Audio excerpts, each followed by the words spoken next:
विपन्नता है, मात्र उसके कारण ही बेचारे किसान आत्महत्या कर रहे हैं। जब हम कहते हैं किसान ने आत्महत्या करी, तो ज़रूरी नहीं है कि वो आत्महत्या किसान ने करी हो सकता है वो आत्महत्या एक पिता ने करी हो, पर हम जो उसकी फार्मर वाली आइडेंटिटी है उसको हाईलाइट कर देते हैं, तो ऐसा लगता है a farmer has died. Not necessarily, it's possible that a father has died, not a farmer. पर आप ये नहीं दिखाना चाहते कि a father has died, instead you quote and assert that a farmer has died.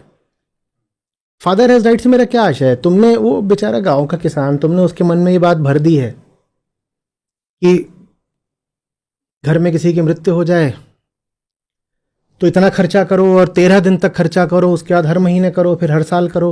वो कहाँ से करे इतना खर्चा? तो वो उधार लेता है। उधार वो किससे लेगा? जो सरकारी फाइनेंसिंग इंफ्रास्ट्रक्चर है वो इतना ज़बरदस्त नहीं है कि वो गांव के हर किसान को कर्जा दे पाए, वो भी पर्सनल नीड्स के लिए।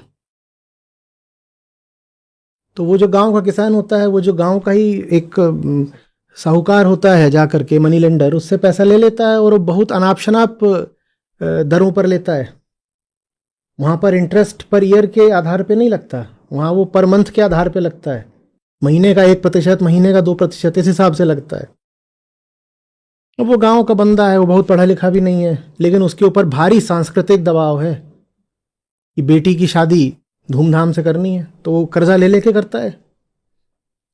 और बेटी भी उसके एक नहीं 3 है, वो भी सांस्कृतिक दबाव है कि बच्चे तो अच्छी बात है, भगवान की देन है, पैदा करे चलो, वो भी सांस्कृतिक दबाव है। अब उसकी शादी भी धूमधाम से करनी है।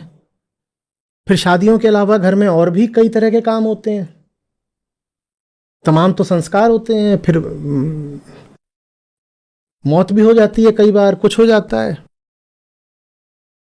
हर चीज़ पे पैसा खर्च करो, और इसी दरमियान क्रॉप फेलियर हो गया, मॉनसून फेल कर गए, या किसी साल प्रोडक्शन में गलट हो गया तो उसकी वजह से उसे फसलों के वाजिब दाम नहीं मिले।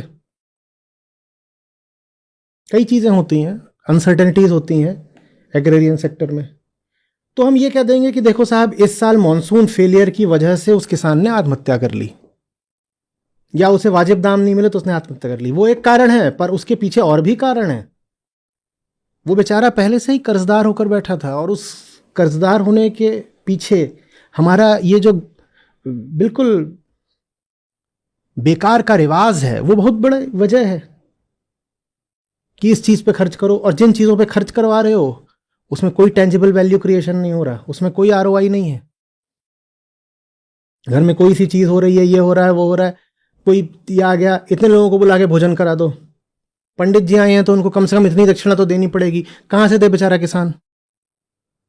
पर वो गॉड फियरिंग होता है, धर्म भीरू होता है, वो गांव में रहता है, डरता है, उसके दिमाग में इसी तरह की रिलीजियोसिटी डाली गई है, तो फिर वो कर्जा ले ले करके ये सब काम करता है, और जिसकी दुखद परिणति कई बार आत्महत्या के रूप में होती है।